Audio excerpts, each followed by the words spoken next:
दोस्तों नमस्कार। आज हम बात करने वाले हैं वीड मैनेजमेंट के बारे में। खरपतवार नियंत्रण, वो भी प्राकृतिक खेती में। ये जो सुभाष पालेकर प्राकृतिक खेती है या जो हम जैविक खेती करते हैं उसमें हम किस तरह से खरपतवार नियंत्रण कर सकते हैं, उनमें से एक तरीका आपको अगर ये ठीक लगता है तो आप अपना सकते हैं। और हम ये भी जानेंगे ये खरपतवार आते क्यों हैं, इनका क्या कारण होता है और हम इसे कैसे कम कर सकते हैं, और जो हम मेथड यूज करने वाले हैं उससे और क्या फायदे होंगे हमारी मिट्टी के लिए। तो दोस्तों आज हम वीड मैनेजमेंट के बारे में बात शुरू करते हैं। देखिए दोस्तों, सुभाष पालेकर जी का साफ कहना है कि बिना निमंत्रण जो पत्रिका खरपतवार है वो आते नहीं है। जब हम खेतों में यूरिया डालते हैं तो ना सिर्फ फसल बल्कि खरपतवार भी बहुत तेजी से बढ़ते हैं, क्योंकि उनको भी खाद्य मिलती है। जीरो बजट प्राकृतिक खेती में, या जो जिसका नाम अब सुभाष पालेकर प्राकृतिक खेती SPNF बोलते हैं, उसमें यूरिया डालते नहीं है, इसलिए खरपतवार उतनी तेजी से नहीं बढ़ते। जैविक खेती में ट्रक या ट्रैक्टर से जो गोबर खाद खेतों में डालते हैं या ऑर्गेनिक फार्मिंग में, जिसमें खरपतवार के लाखों बीज होते हैं, इनकी सुप्त या समाधि अवस्था जो मतलब डोरमेंट स्टेज है, अभी वो सुप्त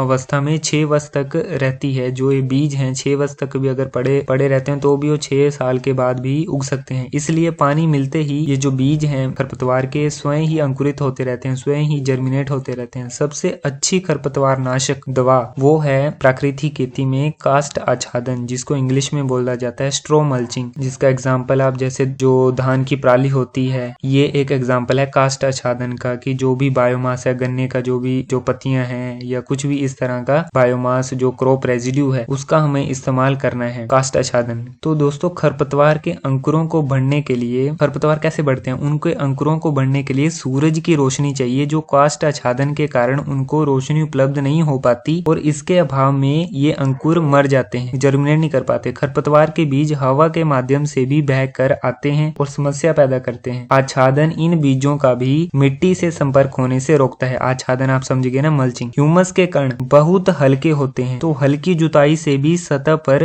आते हैं। ये हवा के साथ उड़कर दूसरी जगह पर चले जाते हैं, जिससे उर्वरा का ह्रास होता है। आच्छादन हवा को रोकता है और ह्यूमस को सुरक्षित रखता है। ह्यूमस की बात हम पहले कर चुके हैं, आप दे सकते हैं, इसकी वीडियोस पहले बन चुकी है। ह्यूमस क्या है? बारिश की बूंदे प्रति सेकंड 30 फुट की गति से आती हैं, जिससे भूमि पर गड्ढा होता है। बारिश की बूंदे पारदर्शी होती है लेकिन पानी का बहाव काला होता है। ऐसा क्यों? क्योंकि ह्यूमस के कारण मिट्टी का जो उर्वरा हिस्सा है वो भी पानी के साथ बह जाता है। सोइल इरोजन हम इसको कहते हैं इंग्लिश। इससे सोइल की फर्टिलिटी कम होती है, उसकी उर्वरा शक्ति कम होती है। आच्छादन बारिश की तेज बूंदों से, अभी आच्छादन के फायदे। आच्छादन बारिश की तेज बूंदों से ह्यूमस एवं भूमि की सुरक्षा करता है, बारिश से भी और धूप से भी। अगर भूमि पर आच्छादन नहीं है और ह्यूमस सतह पर आया है, जैसे हमने गहरी जुताई कर दी अगर जुताई के कारण, तो तेज धूप में यह जलकर कार्बनिक वायु में कन्वर्ट हो जाएगा या CO2 में कन्वर्ट हो जाएगा। जो ऑर्गेनिक कार्बन है हमारा मिट्टी का, ये CO2 में कन्वर्ट हो जाएगा और इससे क्या होता है, वैश्विक तापमान वृद्धि की भी समस्या बढ़ती है, ग्लोबल वार्मिंग की भी समस्या हमें देखने को मिल रही है। आच्छादन लू से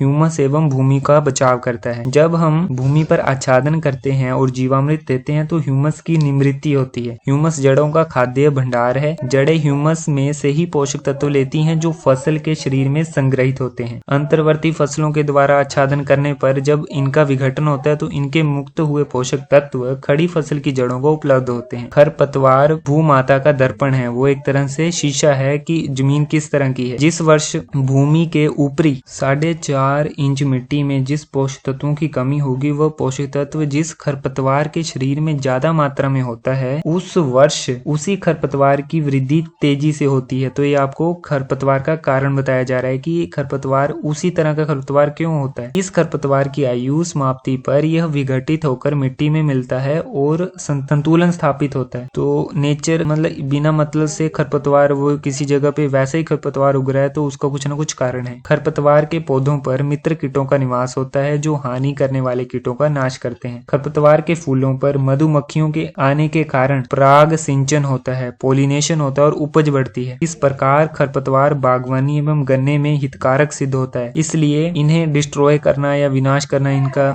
ठीक नहीं है। तो हमें क्या करना चाहिए, उसे काटकर मुख्य फसल से छोटा कर दें। हमें सिर्फ खरपतवार एवं मुख्य फसल के पत्तों के बीच की सौर ऊर्जा लेने के प्रतिद्वंदिता को रोकना है, कि उनमें कंपटीशन रोकना है, कि स्पेसिंग की कंपटीशन रोकनी है, न्यूट्रेंट की नहीं। स्पेस मतलब एक दूसरे उस पे धूप ना, मतलब इतना बड़े ना हो जाए कि वो जो मुख्य फसल है हमारी उसी के ऊपर हावी होने लग जाए, उसके ऊपर धूप ही ना पड़े। लेकिन मौसमी फसलों के लिए जुताई आवश्यक है। जो मोस्टली सीजनल क्रॉप्स है हमारी, जैसे गेहूं है या जो सीजन 6 महीने में तैयार हो जाते हैं, केवल ट्रैक्टर से गहरी जुताई ना करें। जुताई के लिए ऐसे औजार का उपयोग करें जिससे ऊपर की 4.5 इंच मिट्टी धीरे से ऊपर आए और धीरे से नीचे बैठे। ये काम पारंपरिक लकड़ी का हल, बखर और ट्रैक्टर से चलने वाले रोटावेटर एवं कल्टीवेटर करते हैं। हमारे खेतों की गहरी जुताई केचुए और जड़ें कराती है। देसी केचुए भूमि को अनंत करोड़ छेद करते हैं। मुख्य फसल, सह फसलें एवं खरपतवार, इनके जड़ों का भूमि के अंदर बहुत ही गहरा घना जाल तैयार होता है, एक वेब तैयार होता है। अगर हम जुताई ना करें तो ये जड़ें गल जाती हैं, जिससे भूमि में अनगिनत छेद एवं नालियां तैयार होती हैं। भूमि के अन्य जंतु, चींटी इत्यादि, जो चींटियां है या और जंतु हैं, वो भी जुताई करते हैं। आच्छादन के लिए एकदल और द्विदल सह फसलों, एकदल मोनोकोट जिनका बीज एक ही मतलब 2 हिस्सों में नहीं बनता, और द्विदल डाइकोटिलीडन है मतलब 2 हिस्सों में टूट जाता है जैसे दालों का है, उनके सह फसलों का हमें अवशेष उपयोग लाना है। हमारे लिए आवश्यक आच्छादन मुख्य फसल में ही